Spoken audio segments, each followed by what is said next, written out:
ও আমার সোনার ভাইরা, লক্ষ্য করেন, হযরত ওমর ইবনুল খাত্তাব রাদিয়াল্লাহু তাআলা আনহু নামে একজন, তিনি হলেন রাসূলের সাহাবী, জলিল কদর সাহাবী। উনি হলেন খলিফাতুল মুসলিমিন, আমিরুল মুমিনিন। উনি ছিলেন অর্ধ পৃথিবীর বাদশাহ। বাপজান, এই কথাই বলতেছিলাম ভাইজান, লক্ষ্য করে দেখবেন, যিনি অর্ধ পৃথিবী শাসন করলেন, তার সন্তান হযরত উমরের সন্তান মাদ্রাসায় পড়াশোনা করে। বাপজান, মাদ্রাসার মধ্যে রোজ দিন মাদ্রাসায় ক্লাস করে, মাদ্রাসায় যায়, সন্তান মাদ্রাসায় যায়। বাপজান, উমরের সন্তানের গায়ের পাঞ্জাবির মধ্যে ফুটা ফুটা আছে। ও মুসলমান, দেখবেন এক ছাত্র ভাই আর এক ছাত্র ভাইয়ের যদি কোনো ফুটা থাকে, সেখানে তামসা করে, মস্কারি করে, আর কি করে কি করে না, দেখবেন খেয়াল করে। যদি কারো পাঞ্জাবি ছিঁড়ে থাকে, এই ছেলেরা কি করে, ওইটার মধ্যে আঙ্গুল দিয়ে টানে, আবার ছিঁড়ি দেয়, এ আবার আরেক দিয়ে চিমটে মারে, ওই পাঞ্জাবি ছিঁড়ে বলে, হ্যাঁ তোর বাবা হলো অর্ধ পৃথিবী শাসন করে, তোর বাবা হলো বাদশাহ, তোর গায়ে কেন ছিঁড়ে জামা, আরো ধরি ছিঁড়ি দেয়। বলেন তো, এ তো লজ্জায় একেবারে জড়সড় হয়ে গেছে।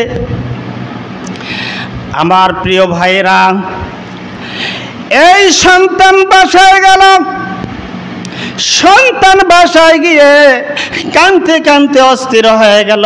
মাকে বলল, মাগো মা, আর আমি মাদ্রাসায় যাব না, তার কারণ তোমরা আমার ছিঁড়া পাঞ্জাবি দিয়েছো, ছিঁড়া পাঞ্জাবি গাদ দিয়ে আমি মাদ্রাসায় যাইতে রাজি না। আমি হলাম বাচ্চার সন্তান, আমার বাবা অর্ধ পৃথিবী শাসন করে, আমার গায়ে ছিঁড়া পাঞ্জাবি, এই ছিঁড়া পাঞ্জাবি গায়ে দিয়ে আমি মাদ্রাসা পড়তে রাজি না। সন্তানের বক্তব্য হলো, মা তুমি বাবাকে বলো পাঞ্জাবি নতুন বানায় দিবে, না আমি আর মাদ্রাসা যাব না।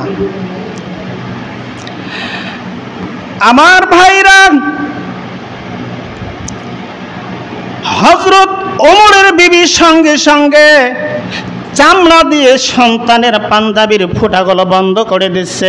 বাপজান, একটা নয় দুইটা নয়, সন্তানের পাঞ্জাবির মধ্যে 18টা তালি মারি দিয়ে বলে, বাবা এই যে পাঞ্জাবি নাও, সুন্দর পাঞ্জাবি, তুমি এখন মাদ্রাসায় চলে যাও। পাঞ্জাবিত কয়টা তালি বলেন তো দেখি শুনি, মুখস্থ রাখেন। ওর বাবা কি চৌকিদারি দায়িত্ব পালন করে? নাই, আমাদের বাংলাদেশ এই ফেতরা খাওয়া দেশের মধ্যে বাচ্চা ছিলেন। আমার এই বাংলাদেশ তো ফেতরা খাওয়া দেশ, গরিব দেশ। অন্য অন্য দেশেরা ফেতরা দেয়, সেটা দিয়ে আমাদের বাংলাদেশ চলে। আর সেই বাংলার জমিনের মধ্যে ফেতরা খাওয়া দেশ হলো এই দেশ থেকে এই লম্পট বদমাইশ এমন কতগুলো নেতা আছে, তারা এই হাজার কোটি কোটি টাকায় বাংলার জমিন থেকে এই গরিব দুঃখী মানুষের, খেটে খাওয়া মানুষের এই টাকার থেকে তারা নিয়ে পাচার করে বিদেশে বাড়ি বানায়, কোটি কোটি টাকার পাহাড় বানায়। এদের আল্লাহর আদালতে জবাব দিতে হবে, মরতে হবে। যদি মরতে হয়, এর জবাব পাই টু পাই দিতে হবে। আর ওমরের মতো মানুষ অর্ধ পৃথিবী শাসন করলেন, সন্তানের গায়ে 18টা তালি দেওয়া জামা। ওনার কি সম্পদ কম আছে? আমার ভাইরা, আমার বন্ধুগণ, হযরত উমরের সন্তান এইবার জামা গায়ে দিয়ে মাদ্রাসায় চলে গেলেন। এখন ফ্রেন্ডরা বলে, বন্ধুরা বলে, রে ওমরের সন্তানকে বলতেছে, ভাইজান আপনার বাবা অর্ধ পৃথিবী শাসন করে, আপনি হলেন বাচ্চার ছেলে, আপনার বাবা ইচ্ছা করলে একটা নয় দুইটা নয়, যতটা পাঞ্জাবি সে অতটাই বানাই দিতে পারে। ও সন্তান, তোমার গায়ে কেন 18টা তালি, চামড়ার তালি, তাও জামা দিয়ে তালি দেয় নেই? বাপজান, চামড়া দিয়ে তালি লাগাইয়ে লাগাইয়ে ওমরের সন্তানের পাঞ্জাবির মধ্যে চামড়ার তালি লাগাইয়ে মাদ্রাসায় পাঠাই দিয়েছে। এবারে ওমরের সন্তান বলে, আমি আজকে বাড়ি গিয়ে আর মাদ্রাসা পড়ব না। মায়ের কাছে গিয়ে বললেন, মা আমি মাদ্রাসা যাব না, তুমি আমাকে চামড়া দিয়ে এই পাঞ্জাবি তালি দিয়ে দিছো, আমার বন্ধুরা, আমার খেলার সাথীরা, এরা আমার সবসময় বলেই থাকে, তোমার গায়ে 18টা তালি দেওয়া জামা, তুমি কি গরিব মানুষের ছেলে নাকি? আমি এই কথা শুনবো না। আব্বু কোথায় গেছে বলো। আমার প্রিয় ভাইরা, লক্ষ্য করেন বাবজান, এইবার হযরত উমরের সন্তান বাবার খোঁজ করতেছে, বাবাকে খুঁজতে খুঁজতে বাবার দেখা করে বাবাকে বলে, বাবা গো, তুমি হলো খলিফাতুল মুসলিমিন, তুমি হলো আমিরুল মুমিনিন, তুমি অর্ধ পৃথিবী শাসন করো, তোমার সন্তান 18টা তালি দেওয়া জামা গায়ে দিয়ে মাদ্রাসা যাইতে শোভা পায় না। বাবা তুমি বলো, যদি আমাকে পাঞ্জাবি বানায় দাও, মাদ্রাসা যাব না, সে আমি আর কোনোদিন মাদ্রাসা পড়ব না। এইবার হযরত উমর সঙ্গে সঙ্গে সন্তানকে সঙ্গে নিয়া হযরত উমর হাঁটি হাঁটি পা পা করে রাজদরবারে চলে গেলেন। কোষাধ্যক্ষে ও মুসলমান রাজবাড়ির মধ্যে রাজদরবারে চলে গেলেন। সেখানে গিয়ে রাষ্ট্রীয় ফান্ডের মধ্যে ম্যানেজার সাহেবকে বললেন, ম্যানেজার তুমি দেরি করো না। ম্যানেজার চমকি উঠছে, হায় রে, কারণ কি? বাদশাহ নিজে আসছে, কোনো আমি ভুলটুল করলাম নাকি? কলিজা কেঁপে উঠছে, কলিজা তার পানি নাই। হযরত ওমরকে বললেন, বাদশাহ আমি কি ভুল করলাম, তার কারণটা কি? আপনি এখানে আসলেন, আমিরুল মুমিনিন ও খলিফাতুল মুসলিমিন, খুলে বলেন, সমস্যা নাই, আমি কি করব?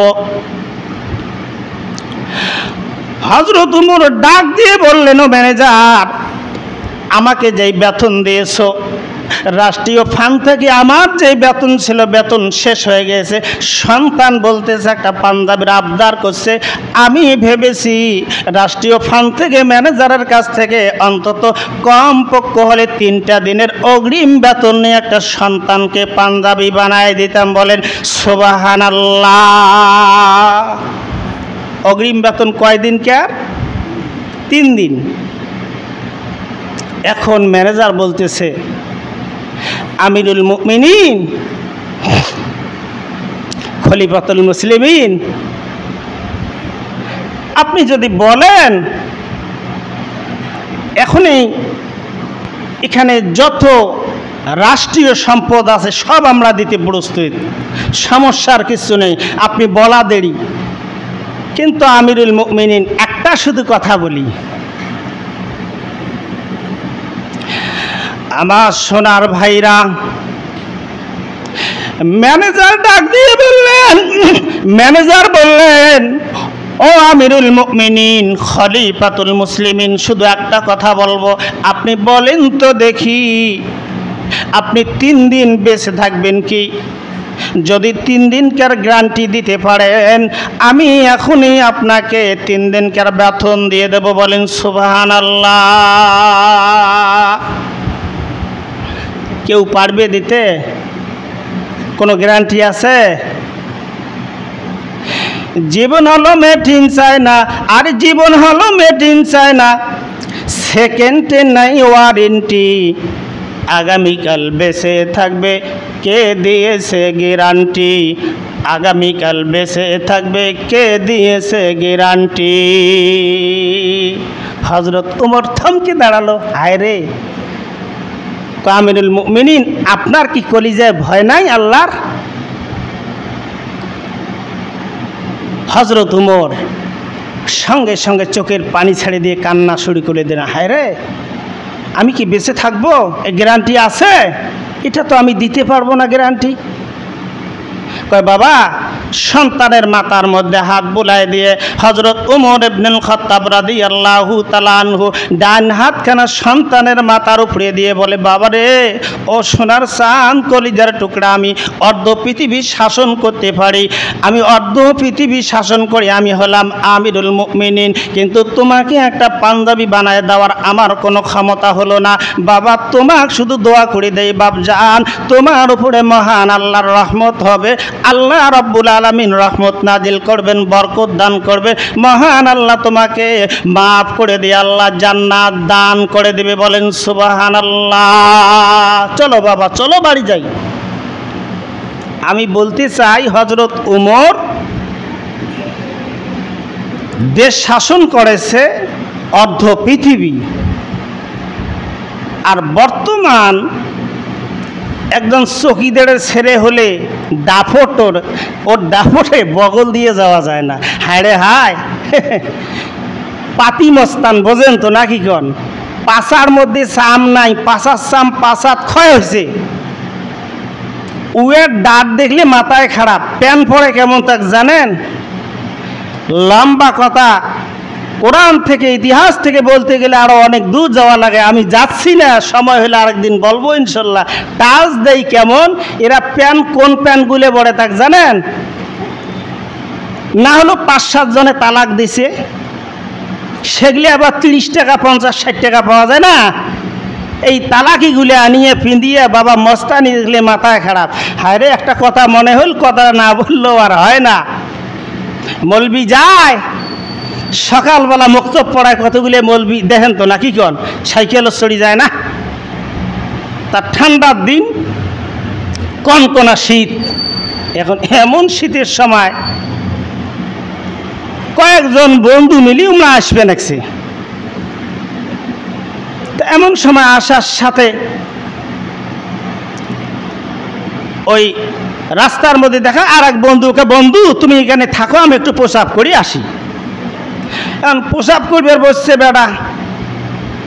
এখন ওই যে প্রতিদিন একটা প্যান্ট পেনরে, একটা চেন খুলিয়ে প্রসাব করে, তো ওই যে 2টে পিনছে, কারণ ঠান্ডা খুব কনকনা শীত, 2টে পিনছে। অকাম কুকাম করে, পাশার ডাঙালি জন্য নাগে না, ওমার এটা কায়দা করা আছে। তো এখন ওমরা যা ওই একটা চেন খুলিয়ে পেশাব করছে কন তো। এখন শোক পেশাব আটকিছে, পরেরটা নুটপুটে হয়ে গেছে, এখন আসবে নেছে। ওই এখন ইমরা কয়, হ্যাঁ রে, এই কী হয়েছে তোর এই গার মধ্যে এমন কষনি? দাদা কী হল কবার পাং না? কয় নিশ্চয় তো মলবি ডাঙাইছে, তোর এই গাও এরকম কেন, পানি টানি? এখন সোজা কয় এলাই মলবি গেল। মলবি চার দোকানত বসি আছে, পড়াটা খাবা নাকছে। দেখেন না মলবির ঘরে খাওয়ার তাল, তাও যদি না দাওয়াত দেয়, এবার ওটি যাবি তাড়াতাড়ি, গেলে মনে করেন খাওয়া হয়, এই তারপরে পাওয়াও হয় নাকি কন? মলবি ঘরে আছে না, একটা চা খেলে 5 টাকা মনে করো বাঁচিল। তা যাই হোক, বললে না কই বাবা, সামনে যাই। এখন আসেন, এখন এই যে বেটা আসিয়ায় মলবি ডাঙাইছে, রাষ্ট্রে কি করলো? বিচার দিল, ডাক্তারের কাছে নিয়ে যাওয়া লাগবে, তাড়াতাড়ি তুমি প্রেসক্রিপশন দে, মলবির নামে কেস করা লাগবে। তাই নাকি? বলে জি। কী হয়েছে তোমার মলবির? কয় এখন আসি দেখে, কয় মলবি হাত পেয়ার পায় না, নুটপুটে হয়ে গেছে, ছাবড়ি ছাবড়ি আসবে নাকছে। এখন আসিয়া ডাক্তার দেখে কি হয়েছে, কিছু হয় নাই। মলবিক দেখে, সতেয়া দেখে ওই যে একটা চেন খুলি দিছে, আর ওই যে সাদার বোতাম ওই আর একটা প্যান্ট যে আছে ওইটার মধ্যে নাগে দিছে। তো উঠপের পাবে এখন তো দেখি, এই মিয়া আপনার লোকের কি হয়েছে? কিছু তো হয় নাই, খামাখা মলবির দোষ দেন, এটাও মলবির দোষ। এগুলি কি কোনোদিন বিচার হবে? এলে প্রমাণ হবে? খারকি মলবি না কিছু করুক, দেখেন ফেসবুক কেন তোলপাড় উঠে যাবে। বর্তমান যে প্রেক্ষাপট, খালি দেখেন আমরা হলাম কুয়ার ব্যাং, কথা বুঝতেন তো? এগুলার কোনো বিচার নাই বাবজান। এই জন্য সামনে যাই, দেখেন আর একটু যাই হযরত উমর কি করছেন। তাহলে আমি কথাটাই বলতে চাই,